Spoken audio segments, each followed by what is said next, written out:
외국이 아니라 서울인데 계좌 정지하면 어떡해요? 시어머니의 목소리가 떨리고 있었어요. 89통.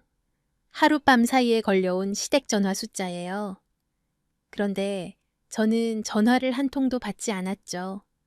왜냐하면 이 모든 게 제 계획이었으니까요. 일주일 전으로 돌아가 볼게요.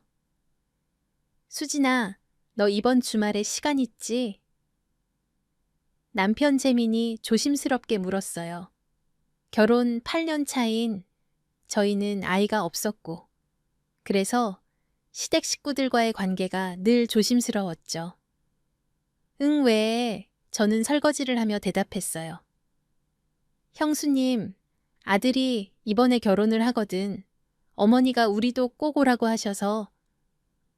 저는 손을 멈췄어요. 혜진 언니의 아들이라면 20살이에요. 대학교도 안 갔는데 벌써 결혼을 한다고. 그래, 좋은 일이네.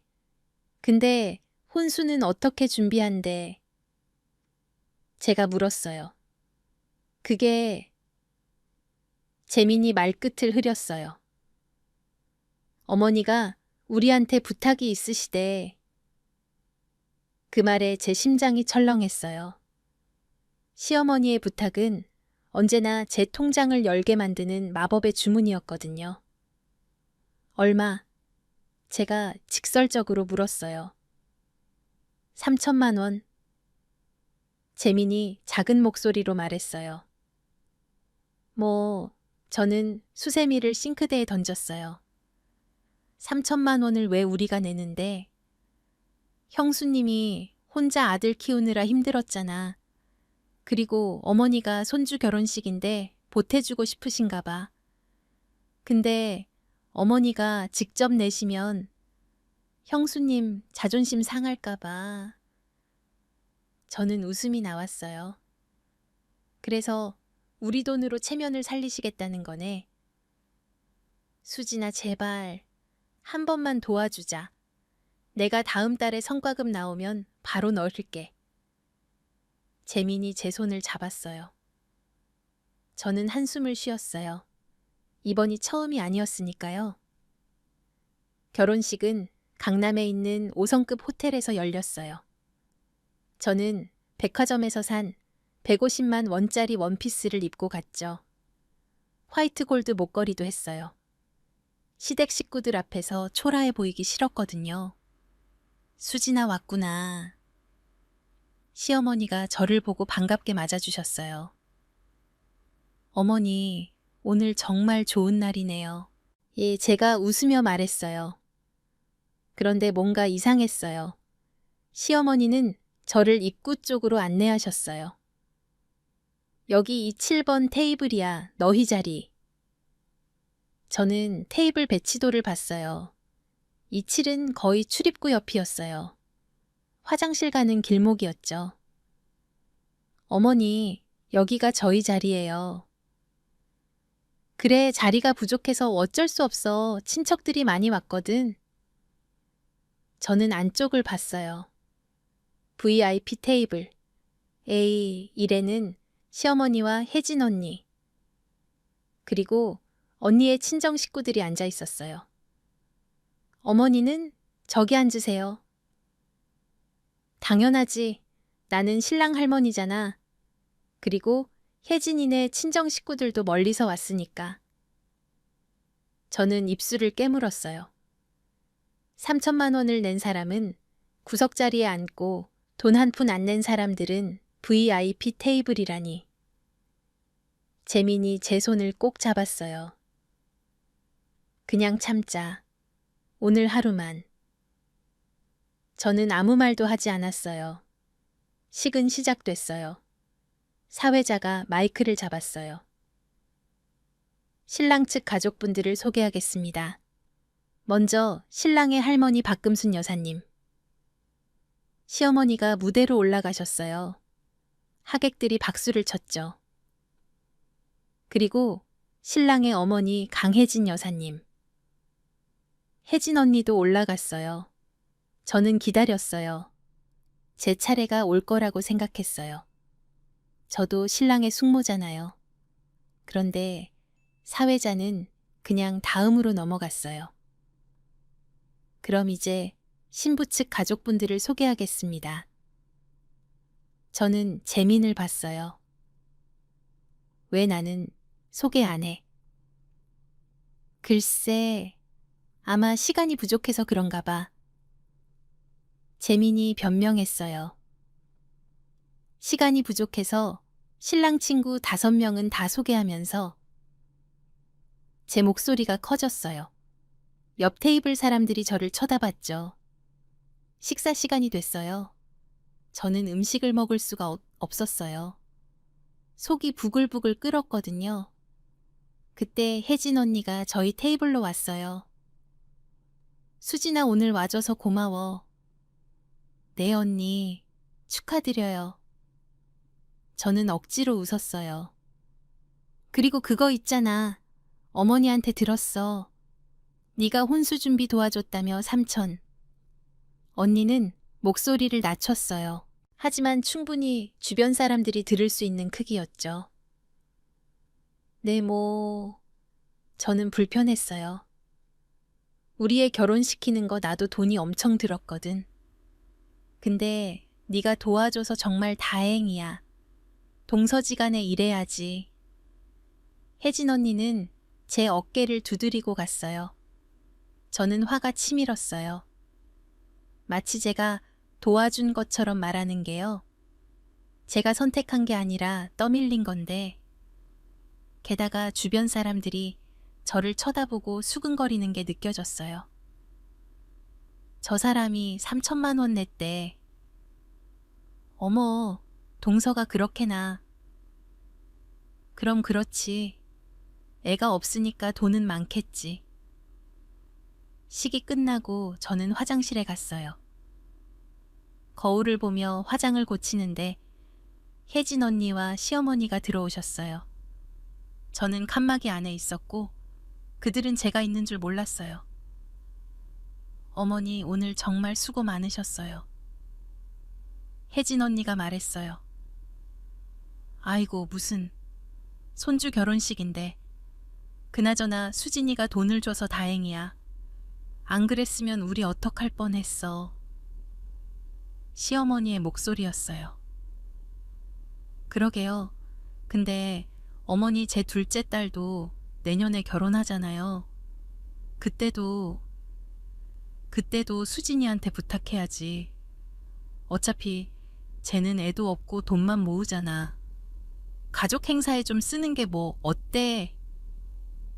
저는 숨을 죽였어요. 가슴이 답답했어요. 제가 애를 안 낳아서 돈이 많다고 제가 원해서 애가 없는 게 아닌데 병원 치료비로만 벌써 몇 천만 원을 썼는데. 그리고 어머니 수진이 오늘 옷 봤어요. 너무 화려하지 않았어요. 주인공은 우리 아들인데. 그러게 며느리가 주제 파악을 좀 해야 하는데. 저는 더 이상 참을 수 없었어요. 칸막이 문을 열고 나왔어요. 두 사람은 깜짝 놀라서 저를 봤어요. 수진아, 너 언제부터? 방금 들어왔어요. 화장실 쓰러. 저는 차갑게 말하고 손을 씻었어요. 그들은 어색하게 웃으며 나갔어요. 저도 뒤따라 나왔죠. 재민이 저를 기다리고 있었어요. 수진아, 집에 가자. 응. 차 안에서 저는 아무 말도 하지 않았어요. 재민이 말을 걸었지만 대답하지 않았죠. 집에 도착해서 저는 바로 방으로 들어갔어요. 재민이 따라왔어요. 수진아, 무슨 일 있어? 얼굴이 안 좋아. 재민아. 저는 그를 봤어요. 우리 3천만 원 언제 돌려받아? 그게 내가 다음 달에 성과금 나오면, 다음 달이면 12월이잖아. 벌써 몇 달째 같은 말 하는 거야. 저는 통장을 꺼냈어요. 우리 결혼 8년 동안 시댁에 들어간 돈이 얼마인 줄 알아? 제가 다 기록해뒀어요. 첫해 설날에 시어머니 환갑잔치 비용 1,500, 2년 차에 시아버지 장례식 비용 2,000, 3년 차에 혜진 언니 사업자금 대출 500, 4년 차에 저는 하나하나 읽어 내려갔어요. 총 1억 2천만 원. 이게 8년 동안 시댁에 들어간 돈이야. 그 중에 얼마나 돌려받았는지 알아. 재민의 얼굴이 창백해졌어요. 수진아, 그런 것까지 따지면 안 돼. 왜 우리는 호구야, ATM이야. 그때 전화벨이 울렸어요. 시어머니였어요.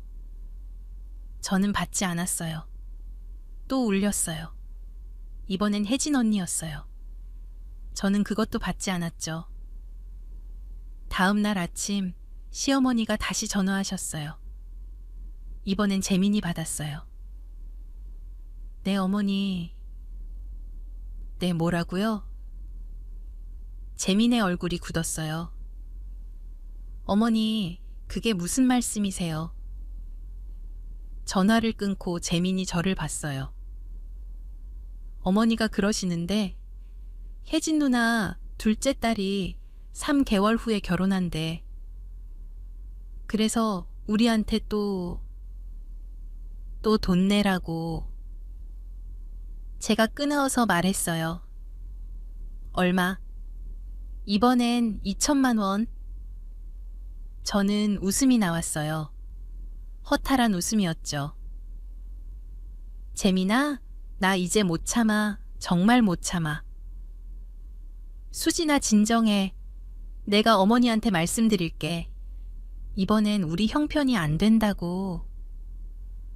그런데 그날 저녁 시어머니가 직접 우리 집으로 오셨어요.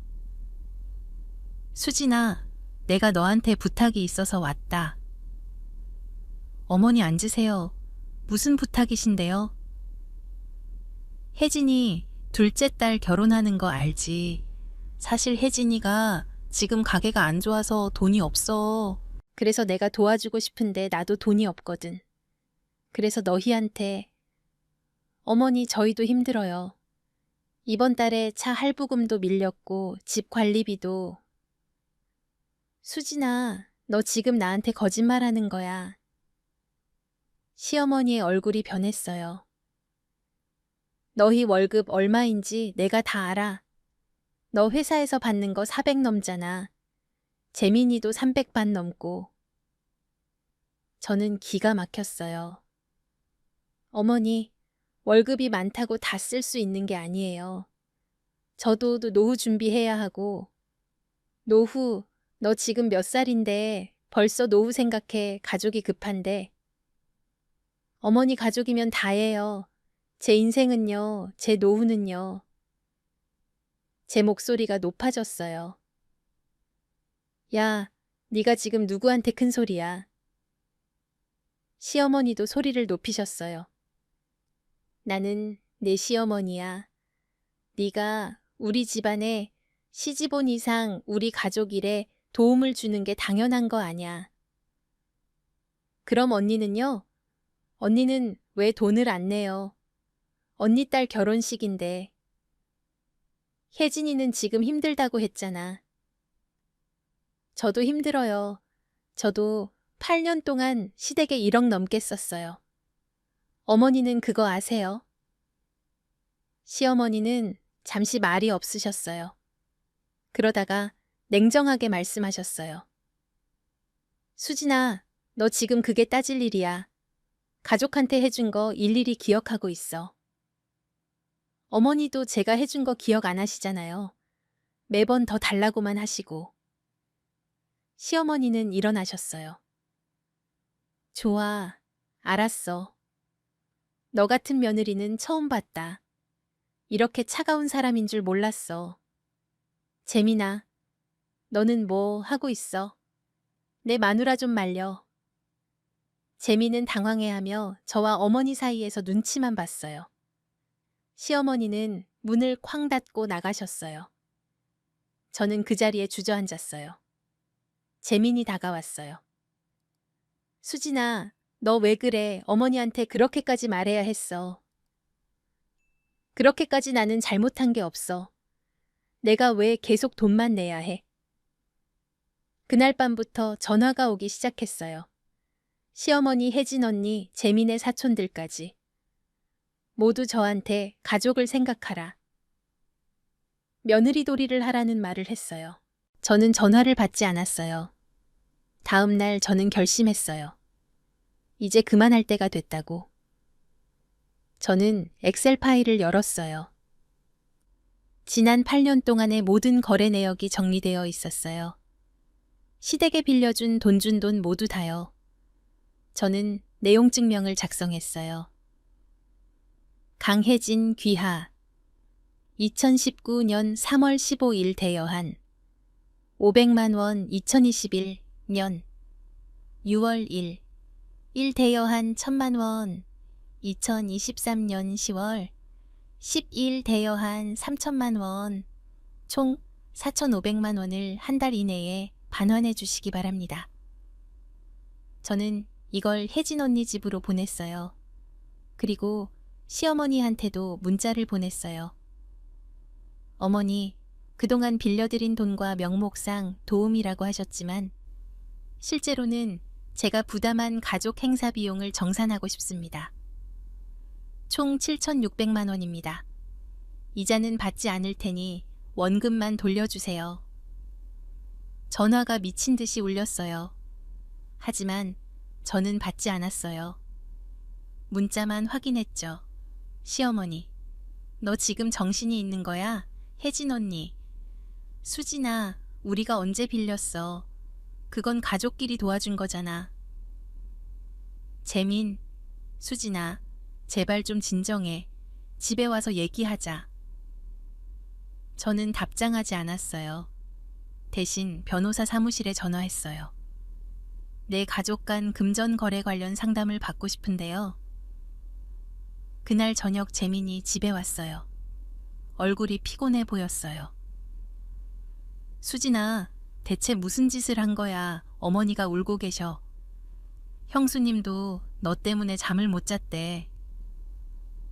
나 때문에 내가 뭘 잘못했는데? 내용 증명을 보낸 게 잘못이지. 가족한테 그게 뭐야? 재민아, 가족이면 돈을 안 갚아도 돼. 가족이면 계속 뜯어먹어도 돼. 재민은 소파에 앉았어요. 수진아, 나도 알아. 우리가 많이 희생했다는 거. 근데 그게 가족이잖아. 서로 돕고 사는 거지. 돕는 거랑 뜯기는 건 달라. 나는 지금까지 계속 줬어. 그런데 돌아온 건 뭐야? 무시와 냉대뿐이잖아. 결혼식 때 나를 어떻게 대했는데? 그건 구석자리에 앉히고 소개도 안 하고 내 뒤에서 내가 애가 없어서 돈이 많다고 수근거리고. 그게 가족이야. 재미는 대답하지 못했어요. 저는 계속 말했어요.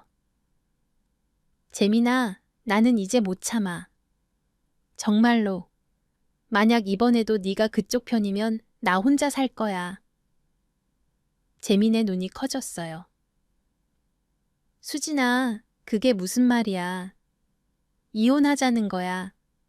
나는 더 이상 ATM으로 살고 싶지 않아. 그날 밤 저는 서재에서 잤어요. 재민은 계속 문을 두드렸지만 저는 열어주지 않았어요. 다음 날 일요일 아침이었어요. 초인종이 울렸어요. 문을 열자 시어머니와 혜진 언니가 서 있었어요. 수진아, 우리 좀 들어가서 얘기하자. 시어머니가 말씀하셨어요. 저는 문을 열어줬어요. 거실에 앉아서 마주 봤죠. 어머니, 언니, 무슨 일로 오셨어요? 수진아, 내용 증명 말이야. 그거 취소해 줄 수 없니? 혜진 언니가 조심스럽게 물었어요. 왜요? 제가 빌려준 돈 돌려받는 게 잘못된 건가요? 수진아, 우리가 언제 빌렸어? 우리는 네가 가족으로서 도와준 거라고 생각했어. 도와준 거요? 제가 도와주고 싶어서 한 게 아니잖아요. 어머니가 부탁하셨고 저는 거절하지 못했어요. 시어머니가 말씀하셨어요. 수진아 가족이 그렇게 차갑게 계산하고 살면 안 되지. 어머니, 제가 차가운 게 아니에요. 어머니와 언니가 저를 이용한 거예요. 우리가 너를 이용해. 혜진 언니가 목소리를 높였어요. 그래요. 8년 동안 1억 넘게 쓰게 하면서 저한테 돌아온 건 뭐예요? 무시와 뒷담화뿐이잖아요. 결혼식 때 제가 얼마나 모욕감을 느꼈는지 아세요? 그건 혜진 언니가 말을 잇지 못했어요. 그리고 어머니는 저를 며느리로 본 적이 있으세요? 아니면 그냥 돈줄로만 봤어요? 시어머니의 얼굴이 붉어졌어요. 네가 지금 무슨 말을 하는 거야? 사실이잖아요. 저한테는 돈만 달라고 하시면서 정작 중요한 자리에서는 저를 빼시잖아요. 저는 가족이 아니에요, 어머니에게는. 침묵이 흘렀어요. 혜진 언니가 먼저 입을 열었어요. 수진아 미안해. 우리가 너를 소홀히 대한 건 사실이야. 근데 내용 증명까지 보낼 일이야. 우리가 대화로 풀 수 있잖아. 대화요. 8년 동안 제가 몇 번 말씀드렸는데요. 그때마다 어머니는 가족인데 그럴 수 있다고 하셨잖아요. 이제 저도 어머니처럼 할 거예요. 가족인데 제 돈 돌려받는 게 뭐가 문제예요? 시어머니가 일어나셨어요. 좋아, 알았어. 네가 정 그러겠다면 우리도 생각이 있어. 재민이한테 말할 거야. 이런 마누라랑 살면 안 된다고. 그러세요. 저도 재민한테 이미 말했어요. 이번 일이 제대로 해결 안 되면 이혼하겠다고요. 두 사람은 놀란 표정으로 저를 봤어요. 이혼. 네. 저는 더 이상 이런 관계를 유지하고 싶지 않아요. 제 인생이에요, 어머니. 그들은 아무 말 없이 나갔어요. 문이 닫히고 저는 주저앉았어요. 손이 떨렸어요. 하지만 후회는 없었어요. 그날 저녁부터 전화가 폭발적으로 오기 시작했어요. 시어머니, 혜진 언니뿐만 아니라 시댁의 친척들까지. 수진아, 네가 너무 심한 거 아니야. 가족한테 내용 증명을 보내다니. 너 때문에 어머니가 병원에 가셨어. 저는 전화를 받지 않았어요. 대신 모든 통화 기록을 캡처했어요. 증거로 남기기 위해서요. 밤 10시쯤 전화벨이 또 울렸어요. 혜진 언니였어요. 저는 이번엔 받았어요. 여보세요. 수진아 나야. 우리 좀 만나서 얘기할 수 없을까? 무슨 얘기요?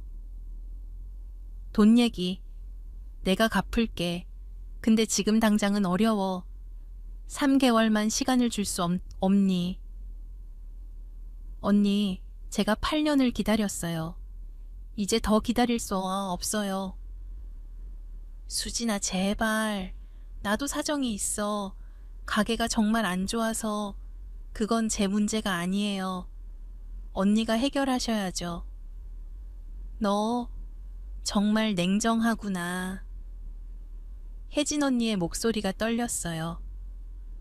냉정한 게 아니라 현실적인 거예요. 언니도 제 입장이었으면 똑같이 했을 거예요.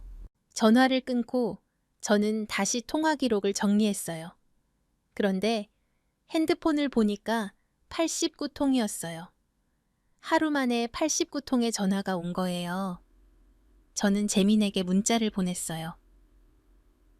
여보, 오늘 하루에 시댁에서 전화가 89통 왔어. 이게 정상적인 가족의 모습일까? 나한테 돈 받아내려고 이렇게까지 하는 게 가족이야. 재민에게서 답장이 왔어요. 수진아, 미안해. 내가 어머니랑 형수님한테 말했어. 이번엔 우리가 못 도와준다고. 그리고 지금까지 우리가 도와준 돈도 정리해서 천천히라도 받겠다고. 저는 눈물이 났어요. 재민이 드디어 제 편에 선 거예요.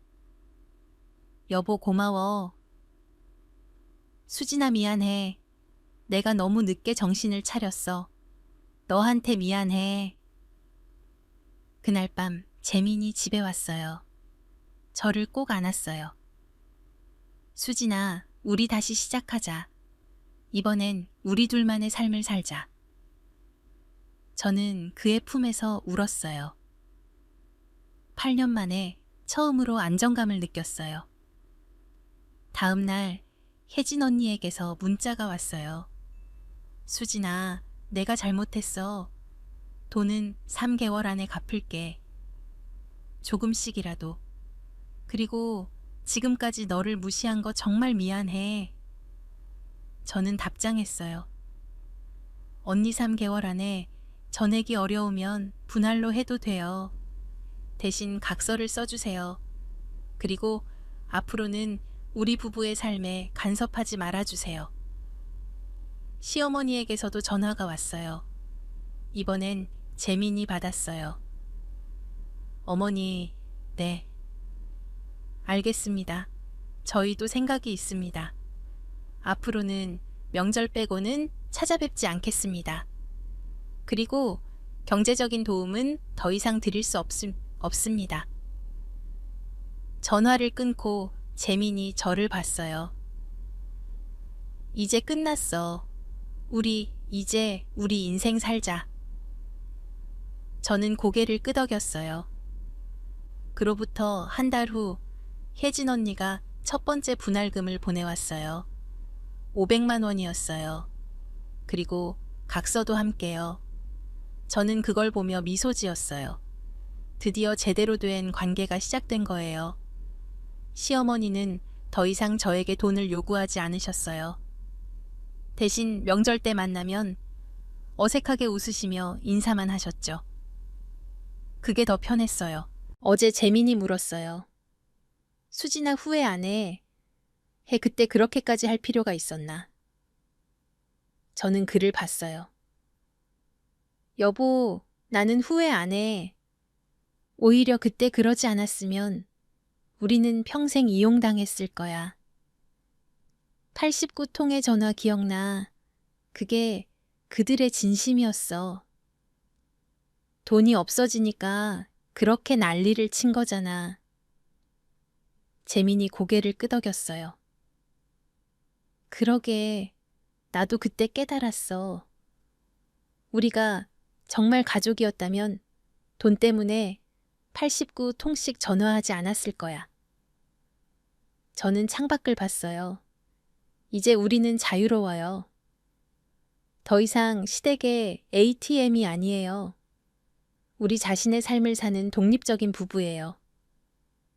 89통의 전화는 제게 교훈을 줬어요. 진짜 가족은 돈으로 연결되는 게 아니라는 것을요.